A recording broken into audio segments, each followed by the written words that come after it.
1 रुपया अब कहने को तो बहुत कम है, मगर एक ज़माने में हज़ारों से कम नहीं था। आज हमारे पैसों की शुरुआत भले 1 रुपये से होती हो, मगर एक ज़माने में 1 रुपये से कम भी बहुत सारे पैसे थे।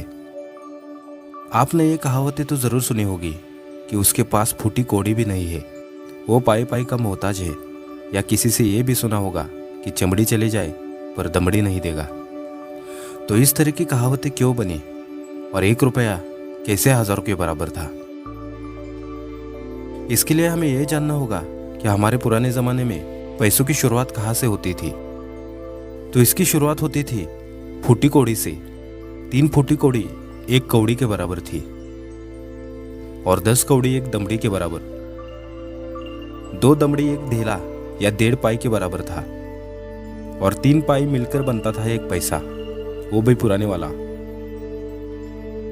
और 4 पैसा मिलकर बनता था 1 आना और 16 आना मिलकर बनता था हमारा 1 रुपया। हमारा 1 रुपया 100 पैसे के बराबर है।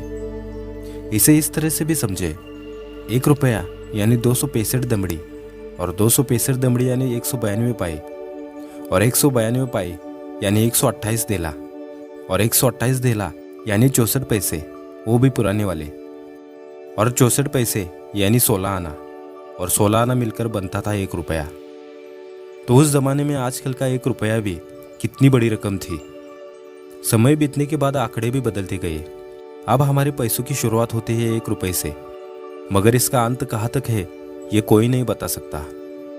और 1 रुपये के आगे हम कहाँ तक जानते हैं, चलिए ये भी जान लेते हैं। इकाई यानी 1 रुपया, दहाई यानी 10, सैकड़ा यानी 100, हजार 10,000, लाख 10 लाख, करोड़ 10 करोड़, अरब 10 अरब, खरब 10 खरब। यहाँ तक तो हम जानते हैं, मगर इसके आगे भी है। नील 10 नील, पद्म 10 पद्म, शंख। वैसे शंख के बाद की गिनती काम में नहीं आते हैं, फिर भी जान लो, महाशंख। अंत्या, महाअंत्या, मध्या, महामध्या, पारद, महापारद,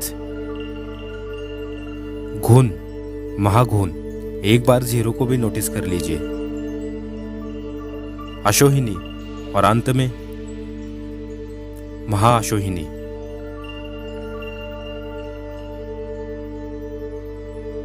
इसके बाद वीडियो को लाइक, शेयर और चैनल को सब्सक्राइब।